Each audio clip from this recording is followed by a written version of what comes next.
Yes, this is take 3. Wait, what happened with Windows Daily Take 2? Why didn't we ever see that? Take 2. Got an audio confirmation. Desktop audio was unmuted. So most of you are going to come in after my opening comments because it'll take you a little while to figure out the new URL and get a notification.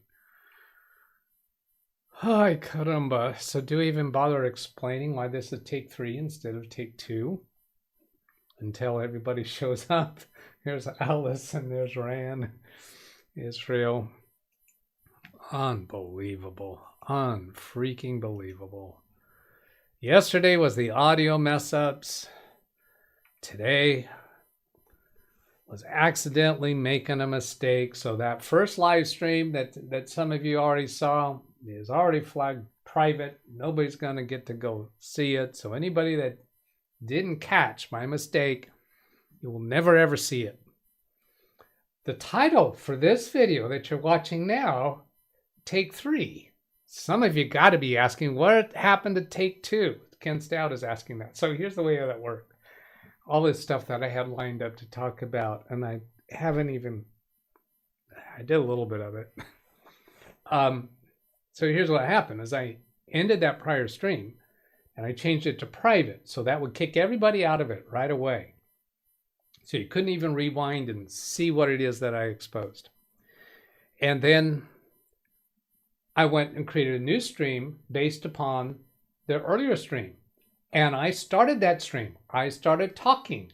And then I tried to get an audio confirmation. I couldn't find my stream. Couldn't find the audio confirmation. Well, that's because when I started that next stream, it inherited the qualities of the prior stream, which was currently flagged as private. So that Take 2 was actually a private stream. Nobody was there. Take 1 is private. You're not going to see it, Rand. It's gone. Take 1 was not labeled as Take 1. It was just the first show. Such a Doug. Should I show the bird again? Because the bird was kind of fun. Those of you who are watching the first stream, you got to saw the bird. You got to see the bird. You sawed the bird. Seesawed the bird. Geez, this is just pathetic. Pathetic.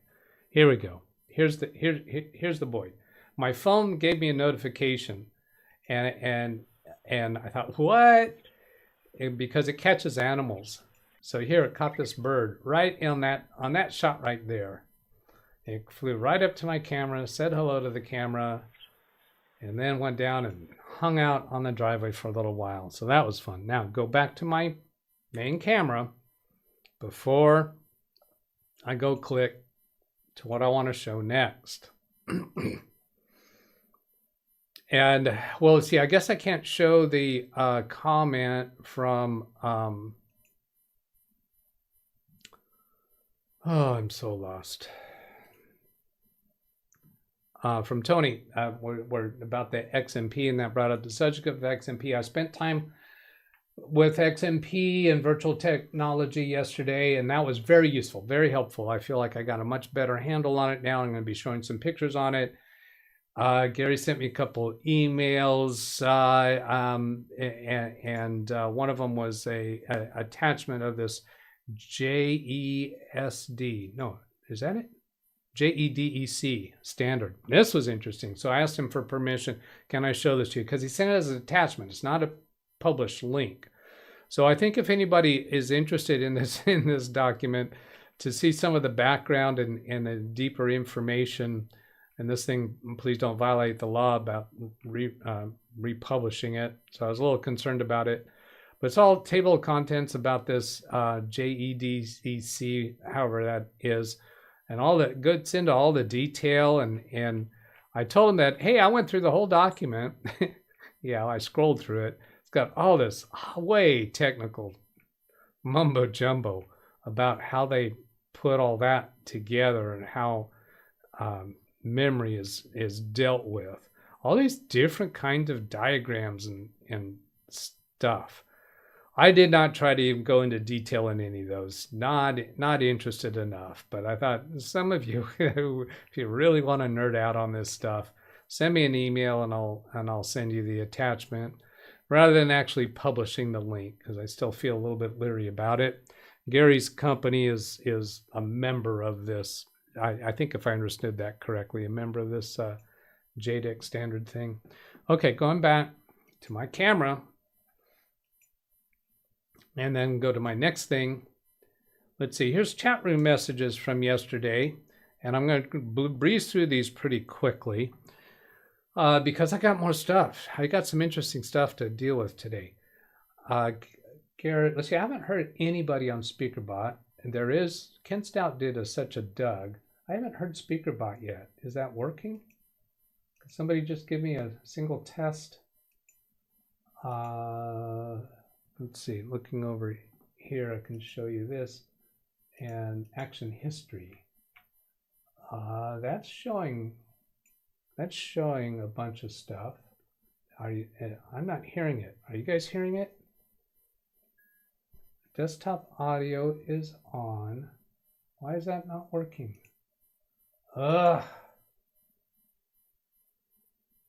This has got to be a Ken Stout thing. It's Ken Stout's fault. That's just got to be it. So Gary said XMP is from Intel. That explanation was from them. Crucial as a memory maker. They explained these two links. One was from Crucial, one from Intel, explaining memory by their different perspectives. Zavis Menorah sent in a link as well. I've got all those links up here. And basically, I guess what I want to tell you is that I read through these and spent some time with these, spent some time with that's something else. Never mind that.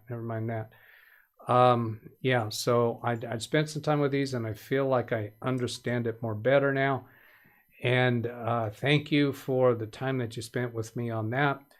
And now, well, Doug, why didn't you already know this stuff? Because it doesn't matter in my line of work. In my actual computer consulting with my business clients, those subjects never are needed.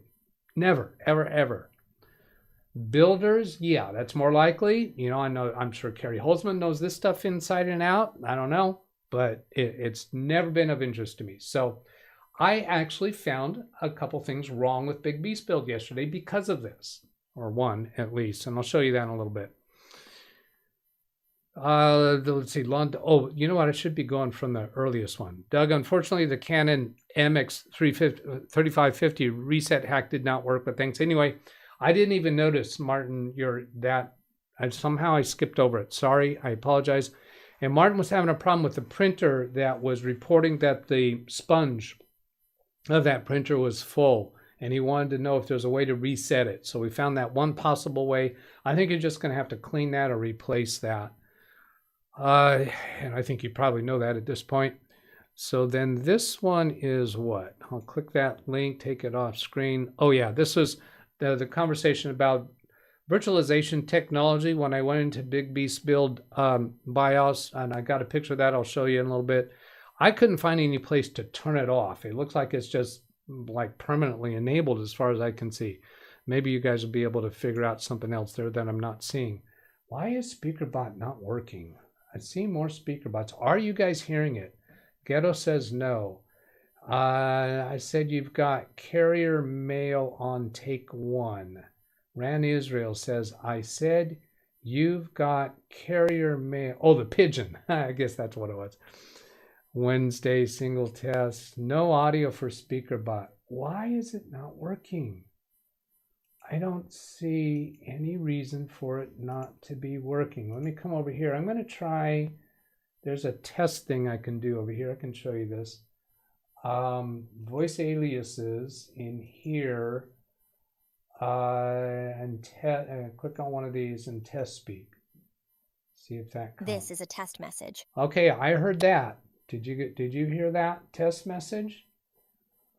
Then SpeakerBot, if I go to, let's see, SpeakerBot chat, like when you do the no or yes, these appear to be, yes, they heard that test. I don't know of any reason why that wouldn't be working. Did it do, oh, it didn't even do the timed actions. These timed actions, are enabled. It didn't even do those. I'm going to close Streamer. Oh, I know. Let's check and see platforms. Is it signed in to the account? That's it. It's not signed in to the YouTube account. I'm going to close that and reopen it. Oh, I'm so far behind. Because I had all this stuff to cover. Yes, Ivy, the bot needs to connect to YouTube. And that's what is wrong. It connects to YouTube by connecting to my Google account. And it takes a while for that thing to launch.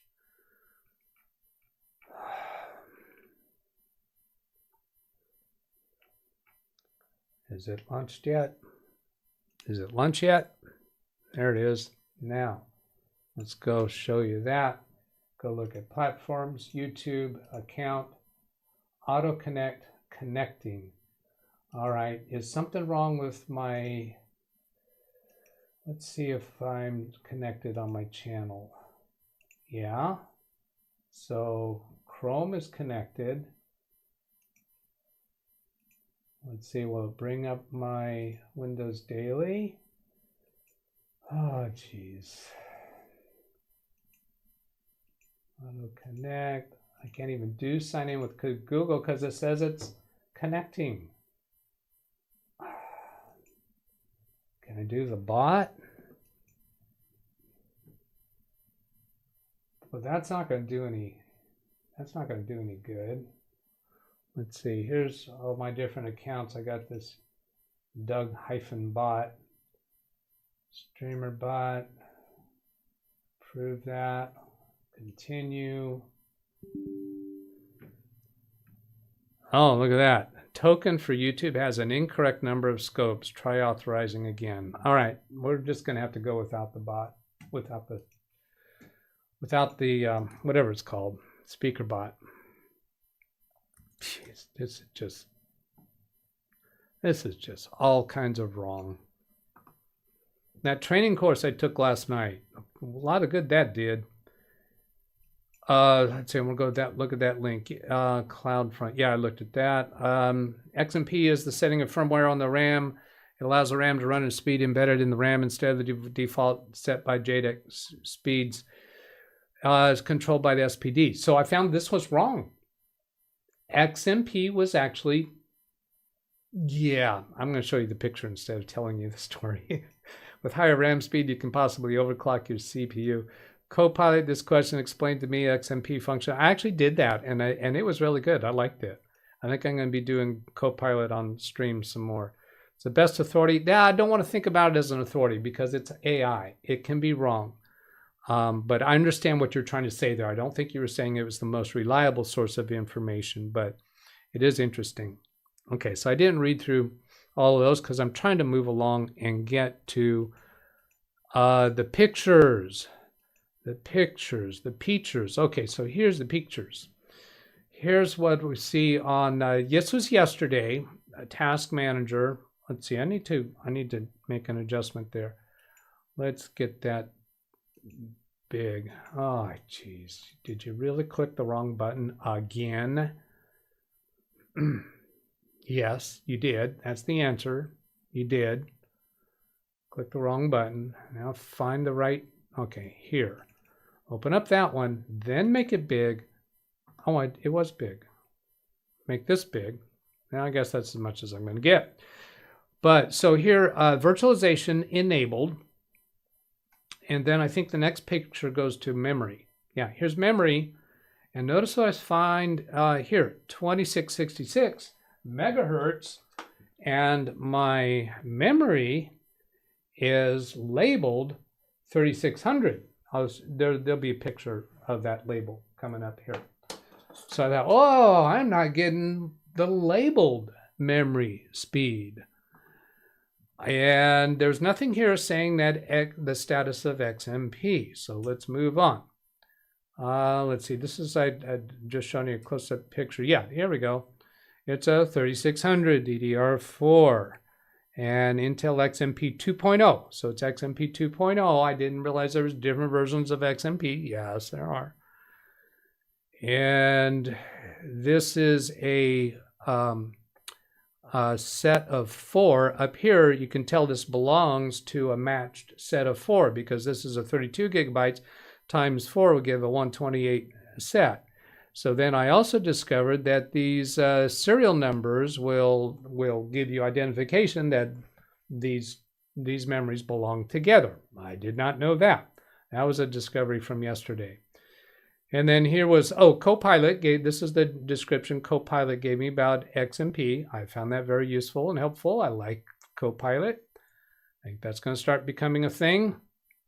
And then here I've got a picture of Task Manager and with my, what was this here? I was showing, this is a piece. This is one of the links that was provided yesterday. And they're pointing out these overclocking speeds. And here I'm showing that I'm at 2666. My memory was actually labeled 3600. So my memory is labeled 3600 and I was getting 2666, which is like way down here somewhere. So then come to the next one, and what am I showing here? Now I've got it up to 3600. How did I fix that? Well, it turned on XMP in BIOS. And that brought me to the speed that is actually labeled on my memory. So Big Beast build is running better today than it was yesterday. Should be. I haven't seen any difference.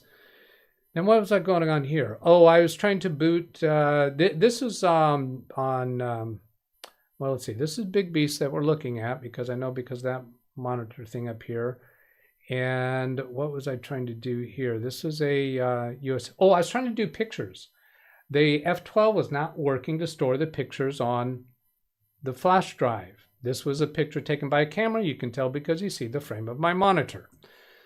And then here, and it's telling me screen captures successfully. So it was telling me each time I would pick the USB drive, it told me that screen capture was successful, but yet it wasn't. This again is also a photo from my phone. You can tell by looking at the left-hand lower edge.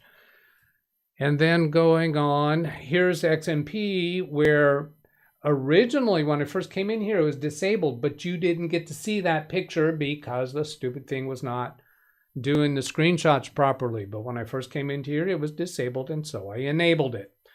And that brought my memory speed up to where I need it to be. Now, I'm not really paying, I've got chat visible over here, but I'm not reading those messages right now. I'm just sorry. We're going to go overtime. Then here what I'm showing is, I decided that I've had these. Remember when Big Beast was giving me so much trouble crashing and such? I took out half of the memory. I had 4 memory boards that I took out, and they all have serial numbers that are in line with each other to show that they are that matched quad set. So I put one of those boards into Baby Beast, and I'm running memtest.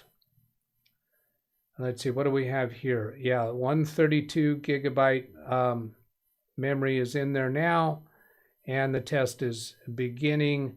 Does this actually show the time? This is how long it's into the test. And then I go, and here I'm showing the memory boards in. Now for those who don't know that, here, see this serial number, 8974, 8976, 8975. And the one that's 654, 8973 is currently in Baby Beast. And that's the one that I was testing at the time of these screenshots that are coming up. So I did not know you could look at the serial numbers and identify, and this number here to identify what the memory module belongs to. And then I have them labeled from when I took them out of Big Beast build, and they've just been sitting in this box for all that time. Then on Baby Beast, I got an error because I was wondering, what were one or more of these memory modules actually defective? Is that actually why Big Beast had been crashing? When I took out half the memory boards, it stopped crashing. Weeks went by, no crashes. I said, oh, this is good. I don't know why, but it's been all this time that I haven't actually tested those memory modules. So there's an error. And then here's more errors. And this is 2 hours and 22 minutes into this test. I want to know, why does this take so long? When, well, let's see, Tony was doing his tests were taking about 20 minutes to complete the tests on an 8 GB memory board. So take 20 minutes times 4 20 minutes times 4, 80 minutes. So that's almost an hour and a half. Here I'm 2 hours, 22 minutes, and I'm not done yet. This test ran overnight. It went 6 hours and 15 minutes and was declared as a failure. So I've only done one memory module. Tonight I'll do the second one and see how it does. So it looks like I got some, I think these are probably warranted for life, aren't they? I don't know. But that's the real reason why Big B's build was crashing back when it was crashing. And then these are the other test reports that come up after finishing Mem Test 86. Okay, so I blew through things pretty quickly there. I'm going to go look at chat, and I'm not going to read line by line because that's just going to take too long. I want to scan through. I will go back and read through them later, but I want to get to the ones that are on topic. Remind me your motherboard model. You'll look up VT in the manual. I'm bringing that up on screen. Let's see, go to here. So here I've got a page in my Microsoft OneNote that has everything. So you can you can pause the video there, screenshot it, but there's the motherboard, Asus ROG Rampage 6 Extreme Encore. And so I don't have screenshots of, wait a minute, yes I do. Yes I do. Because I got the screenshot capability in BIOS working.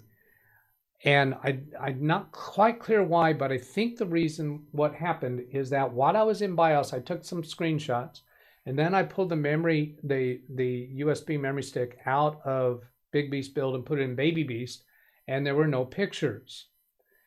Then the next time around, I left it in Big Beast Build and took some more pictures, and then I exited from BIOS and let the computer reboot, and then removed the USB memory stick, and then the photos were there.